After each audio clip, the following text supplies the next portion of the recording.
Hey, all, Andy here. Thursday, helping you build a career you love. Thanks for showing up to my live office hour session. Today, I actually have a tip for you on one step I want you to take that I think will make you win the interview. I'm pretty dang sure of it. And it's something that I don't think a lot of people think about, but is the absolute key to winning the interview. It will make the employer think you are the absolute perfect match for the job. It likely will get you paid more too. And before we'll dive right into that in a second. But I do always love to say hello to people who join me for these live shows. Mom is first. You see her on the list, right? Hey, Mom, love you. Mariella, great to have you. First time, Mariella, my VIP boot camper. Rob Birch, Lydia. Let's see who else. Secret Salt Shake, hey to you. Julie, Medina, Eileen, Word Dog, Jamie F., and everybody else who's watching from around the world, whether you're here with me live or watching on the recording, great to have you. Okay, I want to get right into something here related to interviewing. And I did a couple of about hour-long sessions earlier in the year on making your resume stand out, on a couple of great questions to ask in a job interview.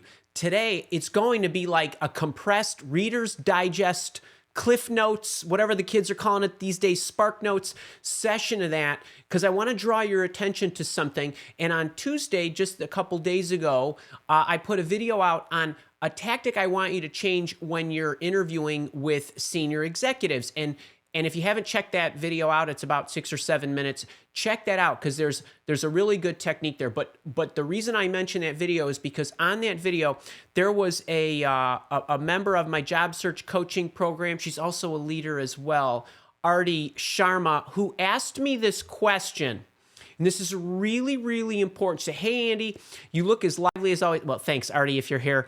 I was thinking, can we not ask the interviewer what their goals or future plans are and then show how our skills, domain, experience, etc. would benefit in achieving those goals? Maybe throw some ideas. Could be they already know about those ideas but have not executed. Now, that is absolutely a great question. It is absolutely a tactic that I want you to employ. This was my response to her on the YouTube channel. Not only is it okay, but it's a must-do. But I take it one step further. One thing to remember, their goals are likely the same goals for anybody in that type of company or unit. Basically, all organizations have the same types of goals in general. Okay, I understand that they might have different missions and a different vision to get them there. But generally speaking, each department in each organization essentially has the same goal. And I'll expand on this in a second. But what will truly separate you, the job candidate, is the way you overcome the problems they have that they're specifically encountering as they try to attain their goals. This is where the secret sauce is. It's not in knowing what their goals are. It's helping them overcome the challenges. So corporate goals tend to be the same across companies. The problem each company has in attaining those goals are what makes it unique. Your ability to overcome their unique problems is what will make you the perfect match. Go get them. So I've been talking with a lot of my coaching clients, my one-to-one coaching in the one-to-one coaching sessions that I've been having. We've been focusing a lot on this lately because I've been doing a lot of interview coaching. And I want to bring this to the community today because it is important that you understand what their goals are. And if you saw my video earlier in the year about how to make your resume stand out in 2023, one of the things that I said is a first step that you ought to do in order to prepare a great resume that will entice interviewers to or companies to invite you in for an interview. And then when you get into the interview, you show them that the highlights on your resume that are going to turn into the stories that you're going to tell them in the interview are about how you have previously helped others achieve their goals, which are the same as these goals. And I want you to do that in terms of your position. So one of the things I mentioned, and one of the things I want to reiterate here is, you want to make sure that you ask yourself, insert whatever your position is, what are my top 3 goals? So what do I mean? Well, if you're a marketer and you're on the marketing team, generally we know that the marketing team, their goal is to increase brand awareness, make it easier for individuals in the world to discover their company, make it easier for individuals in the world to recognize their company, recognize the insignia, the blue box, the whatever, the packaging, the format, whatever it is. We want to be able to secure more prospects, identify more leads, make it easier for the sales team to turn those leads into what? Customers, right? We want to get as many leads as possible. We want to get as many leads as possible, as cheaply as possible. And the goals are all related to this. Whatever you do as a marketer on the marketing team, you are contributing to goals like that. That's what I mean by what are my top 3 goals. And it starts with you, because as you start to do the desk work, that then helps you take this information, translate it into bullets and highlights and information on your resume, which will then be things you'll be talking about in the interview. This is the first step that I mentioned. And the second thing that I mentioned related to this was, when you want to think about your goals, you want to think of them in terms of what I call the Great 8. Those of you that have been following me for any period of time know that I believe that employers basically care about 8 areas, and that you as an employee do 1 or more of these 8 areas as part of your day in and day out work. You contribute somewhere along the way to one of these 8. I'm going to blow through them really quickly. Revenue generation, market awareness, customer attraction, customer happiness, company growth, employee happiness, cost reduction, and process efficiency. This is what you do in some way, shape, or form.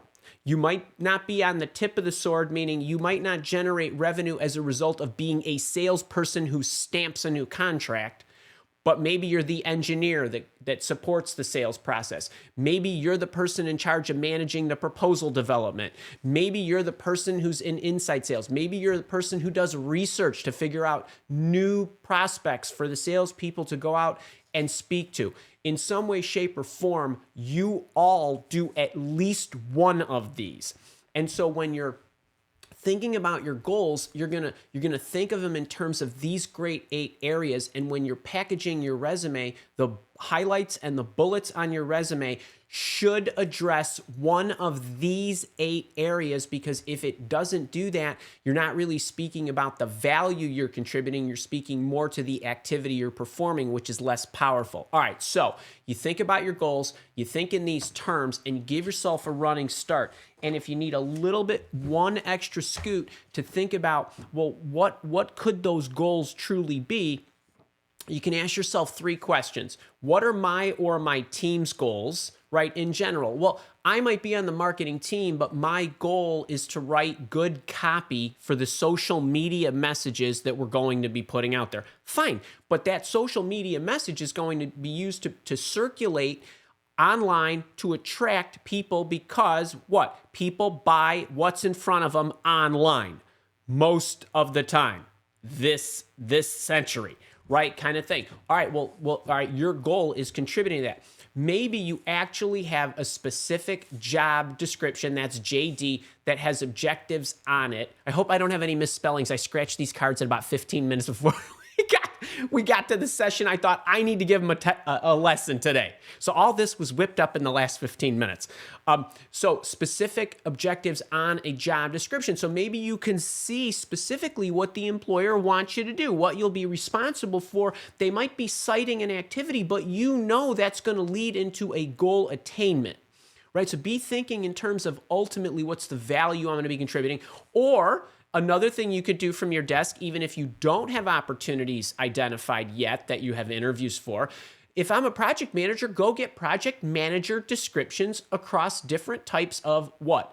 Consumer products companies, healthcare companies, technology companies, or whatever it might be, whatever your area of expertise is. Start to look at, well, what are the goals and objectives of those positions for those companies? In general, they're going to be fairly universal, okay? Who's tracking so far? I know I'm talking fast because I want to get to the main thrust, but this is going to give you a running start, kind of like what Artie was saying. Now, if you would like the 58-minute version of what I just said in, I don't know, 7 minutes, I got the video, how to make your resume stand out in 2023. I know, I think I made that YouTube button pretty perfect in the minimal amount of time I spent there. Okay, so you check that out for more on that. I take you through everything related to the resume. I take you through how to package all this stuff. I got slides. I got all kinds of stuff in that video. I even got a case study. And I even got some case studies and samples and those kind of things. And I even bring you all the way into the interviewing process about how to turn these goal-based, highlight-based bullets into interview stories. So check that out. Now, we got this thing okay, so you get into the interview, much like Artie was asking, should we get them talking about their goals? We got this expression in sales, and I've said it to you many times, you want to sell to the gap. And what does that mean? Well, if you're going to sell someone something or sell some company something, you need to figure out where their hole is, right? And I don't mean the literal hole, right? But they have a gap. They have a problem they need solved. They have an aspiration they need achieved or they want to achieve. And there's a gap in their ability to do it, to overcome the issue, to mitigate the issue, to achieve the aspiration. And you become more valuable if you have already solved and created some kind of value, whether that's your knowledge, whether that's a playbook, whether that's a thing or whatever that helps them solve that problem and overcome that gap. What do all of you, likely a lot of you, the 100 and whatever you that are on here, you have a job searching problem, right? You have a job searching gap. You need help understanding how to attain what? What is your goal? My goal is to find the right job. Hopefully your goal is to find the right job where you're going to be happy and get paid what you feel comfortable with or deserve, if you want to call it that. But basically, that's your goal. But what is unique about each one of you isn't the goal. It's the problem you have in attaining that goal. So your gap we can drill down into your gap based on how you need to solve the problem in order to attain your goal. Somebody came to me yesterday. Their goal was they didn't know what direction to head in to figure out how to find their job. Somebody else I coached yesterday knew exactly where he wanted to be. He was having trouble overcoming the interview and actually attaining the offer because he needed some storytelling coaching. He had some other issues. I had somebody else yesterday who felt like she had a gap in her skill set, but otherwise was perfect for a role, but kept running into roadblocks, needed to know how to overcome this one issue. All three of them had the same goal. None of them had the same problems, right? Kind of thing. So do you see there's an element of uniqueness? Good news for you. I've seen all your problems. I've handled all your problems, and I've got a solution, a booklet, a template, or whatever, or a script for all your problems, right? Hopefully that's why you come here. But you get where I'm going with this, right? So now what is most powerful? If I said to you, I'll help you find a great job, that might make you feel better. But if I said, I've helped 27-year-old females in the UK get jobs in the investment banking business, and I know all the problems you're going to encounter and all the obstacles and all the rebuttals you need to say, what's going to sound better? What's gonna make you feel better? I mean, assuming you're a 27-year-old female in the UK, right? Like, you follow me? So the more narrow you go, the more golden it sounds, right? The more perfect match Andy is as a coach. Okay, so now for you, I don't want you to sell to the gap, which is helping them achieve the goal. I want you to sell to the narrowest gap. That's narrowest gap. And the narrowest gap is their problems to achieve the goals. So when you think about getting into an interview and you walk in as the marketer who's going to help them increase their brand awareness, you could naturally assume, if you haven't even gathered this information from the screener, what are the goals of the unit? What are the obstacles the unit's encountered? Now, if I'm there and I'm marketing, or I'm the customer service agent and I want to know what the issues are. Well, the issues could be, we don't have customer service agents who are empathetic. They're just not very nice people. We need better ones. It could be, we have the loveliest of people. we have a terrible system that I have to go through 18 different screens whenever somebody wants to understand their benefits package because they have to go see a doctor. Okay, well, those are completely different problems, all contributing to that company's ability to support its customers and respond quickly and more accurately, as fast as possible, or fix the problem the first time and make sure it never happens again, right? Or whatever the issue is. The marketer, it could be, we don't know how to market our product. We don't know how to market our product on television. We don't know how to write social media copy because we're an old 100-year-old company who's always sold our product this way. We don't understand Facebook ads. Well, nobody understands Facebook ads, but you get what I'm saying with this. So you need to think about what their problems can be and then ask them, well, what are your problems? So if you can get to the point in the interview where you can say, hey, look, I mean, every marketing team in the world wants more leads, wants better matches in the leads, and wants them as inexpensively as possible. I get that that's what we want to do. What's been the issue so far in reaching your goal? What's the problem? What's the issue? What's your challenge, right? With the emphasis on your and challenge. Because when you can elicit that information, then what?